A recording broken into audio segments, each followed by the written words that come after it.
फैज़ भाई, इस पे हमारी बात हुई है कि ग्लोबल केयर फाउंडेशन की जो कोशिशें हैं वो इस बारे में कि क्राइम को कैसे कम किया जाए, जेलों से लोगों को रिलीज़ करवाना हो या फिर लीगल अवेयरनेस प्रोग्राम्स करना हो या फिर दूसरे एक्टिविटीज़ जहाँ पर हमारी कोशिश होती है कि यूथ को एंगेज किया जाए। लेकिन हम देख पा रहे हैं कि कंटिन्यूसली जो है ना क्राइम रेट्स में इजाफा ही होता जा रहा है और नए नए तरीके से क्राइम भी आ रहे हैं। तो शुरुआत इसी बात से करते हैं कि एक ऐसा कोई आइडियल चीज़ जिसको हम लोग कौन सी ऐसी वजह है जिसकी वजह से क्राइम बढ़ रहा है, कोई आपको लगता है कि मेजर जो टॉपिक्स है, जो रीजंस है क्राइम बढ़ने के, आपकी नज़र में क्या बनता है?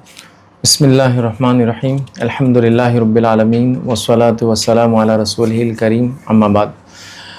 देखिए, सबसे पहले जो क्वेश्चन आया कि क्राइम प्रिवेंशन के ताल्लुक से और आपने उसमें ख़ास तौर से कहा कि क्या वजूहात है जिन वजूहात के बेसिस पर ऐसा लग रहा है कि क्राइम बढ़ रहे हैं। तो देखिए, क्राइम बढ़ने की कई वजूहात हो सकती है। उसमें से एक अहम वजह या कुछ अहम जो रीज़न्स हैं मैं कोट करना चाहूँगा। उसमें पहला ये कि कहीं ना कहीं बच्चों की तरबियत में कमी है याद रखिए। मतलब उनको बचपन से या जब उनकी तरबियत हो रही है तो नहीं बताया नहीं जा रहा कि ये चीज़ गलत है, ये चीज़ क्राइम है, ये चीज़ तकलीफ़ देती है दूसरों को, उनको समझ में नहीं आ रहा है। सेकेंड चीज़ ये तरबियत के बाद याद रखिए वो माहौल और माशरा, जो हमारा समाज रहता है कुछ चीज़ों को वो नॉर्मलाइज़ कर देता है कि ये तो कोई गलत चीज़ है ही नहीं जी, तो इसको करने में कोई हर्ज भी नहीं।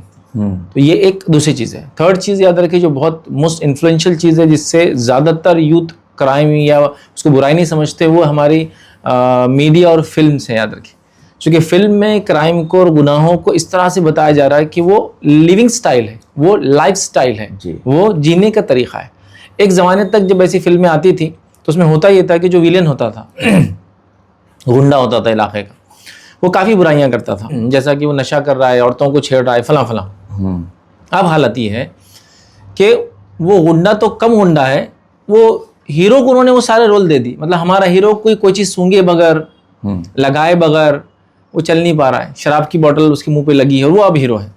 तो एक ज़माने में जो बुरे लोगों का तस्वुर था और वो बुराई कर रहे थे, अब ये हो गया कि उसको हीरो को भी वो उसमें डाल दिया गया।